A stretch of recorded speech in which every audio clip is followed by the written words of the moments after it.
ವರ್ಷ ಅರಣ್ಯವಾಸವನ್ನು, 1 ವರ್ಷ ಅಜ್ಞಾತವಾಸವನ್ನು ವಿರಾಟನ ಅರಮನೆಯಲ್ಲಿ, ನಂತರ ವಿರಾಟನ ಪುತ್ರಿಯಾದ ಉತ್ತರಿಯವನ್ನೇ ಅಭಿಮನ್ಯುವಿನ ವಿವಾಹವನ್ನು ಸುಪಪ್ಲಾವ್ಯ ನಗರಕ್ಕೆ ತಮಗೆ ನ್ಯಾಯವಾಗಿ ಬರಬೇಕಾದ ಅಂತರಾಜ್ಞೆಯು ಪುನಃ ತರುವಂತೆ ಕೇಳಿದೆ. ತನ್ನ ಕುಲೋಪಯುತರಾದ ಕುಂಗರನ್ನು ಸಂಧಿಗಾಗಿ ಆದರೆ ಆ ದುರ್ಯೋಧನನು ಸಂಧಿಗೆ ಸಮರ್ಥನಿಯಾಗುತ್ತದೆ. ಯುದ್ಧವೇನು ಅನಿವಾರ್ಯವಾಗಿ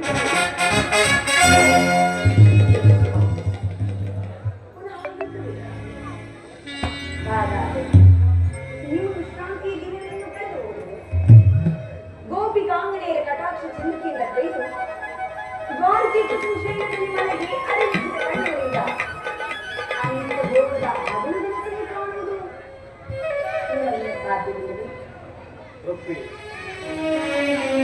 ಲೋಕ ಸೇವೆಯ ಹರಕೆಯನ್ನು ಗೊತ್ತಾದರೆ ನನ್ನ ವಿಶ್ರಾಂತಿಯ ದಿನಗಳು ಕಳೆದುಕೊಂಡು ಅದಕ್ಕಾಗಿ ನಾನು ಚಿಂತಿಸುತ್ತಿಲ್ಲದೆ. ಹಾಗಾಗಿ ಪ್ರಶಾಂತವಾದ ಮುಖಮುಡಿಯಾಗಬೇಕು. ಯುದ್ಧದ ಸಮಾಚಾರವನ್ನು ಕೇಳಿ ವೀರ ಹೃದಯ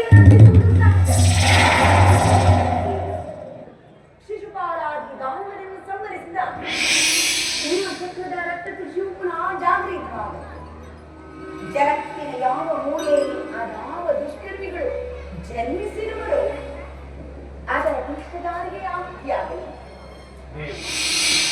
ಯುದ್ಧವೇನೋ ಬಂದೊರಗಿತು. ಆದರೆ ಆ ಯುದ್ಧದಲ್ಲಿ ನಿನ್ನ ಪತಿಯು ನಿರಸ್ತನು. ಆಯುಧಗಳನ್ನು ಹಿಡಿದು ಯಾರ ಪಕ್ಷವಾಗಿಯೂ ಕಾದಾಡುವುದಿಲ್ಲವೆಂದು ಪ್ರತಿಜ್ಞೆ ಮಾಡಿದರು.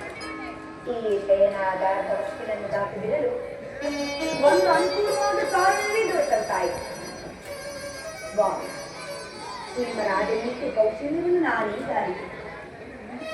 ಆದರೆ ಇದು ಪರಿಹಾಸ್ಯವಲ್ಲ ತಾನೆ. ಗೋಪಿಕಾಂಗನೆಯಿಂದ ಮಧುರ ಬೇಡಿ ಗಾನದಿಂದ ವಿಶ್ವ ಸೃಷ್ಟಿಯನ್ನೇ ನಡೆಸಿದ ಈ ಲಲಿತ ಕೃಷ್ಣನ ಮಧುರ ರೂಪವನ್ನು ಕಂಸ ಶಿಶುಪಾಲಾದಿ ಧಾರಗಳು ಲೀಲಾದಿಂದ ಸಭೆ ಪಡೆದ ಅಟ್ಟಹಾಸದಿಂದ ಜಗತ್ತಿನ ಹೃದಯವು ಪ್ರಾರಂಭವಾದಾಗ ಇವೆರಡರಿಂದ ವಿಭಿನ್ನನಾದ ದೇವಪ್ರತಿಷ್ಠನನ್ನು ನಾನು ನಿರಸ್ತನೆ. ಕುರುಕ್ಷೇತ್ರ ಯುದ್ಧ ಸೂತ್ರವನ್ನು ನನ್ನ ಕೈಯಲ್ಲಿ ಚದುರಂಗದ ಹಾಳದಲ್ಲಿ ಧರ್ಮಾಂಧ ಕ್ಷತ್ರಿಯ ವೀರರನ್ನು ಅಲ್ಲಿ ನಿಲ್ಲಿಸಿದರು. ಶಸ್ತ್ರಾಸ್ತ್ರಗಳ ಸಂಗ್ರಹವೇ ಪೌರುಷದ ಪರಮಾವಧಿ ಎಂದು ಜನರಿಗೆ ನಾನು ಅಜ್ಞಾನವನ್ನು ಹರಿಸಿದೆ. ಮಾನವನ ಆತ್ಮಶಕ್ತಿಯ ಶತಕೋಟಿ ಶಸ್ತ್ರಾಸ್ತ್ರಗಳನ್ನು ಪರಾಮರಿಸಿ ಪೀಠ ವೇರಬಲ್ಲದೆಂಬುದನ್ನು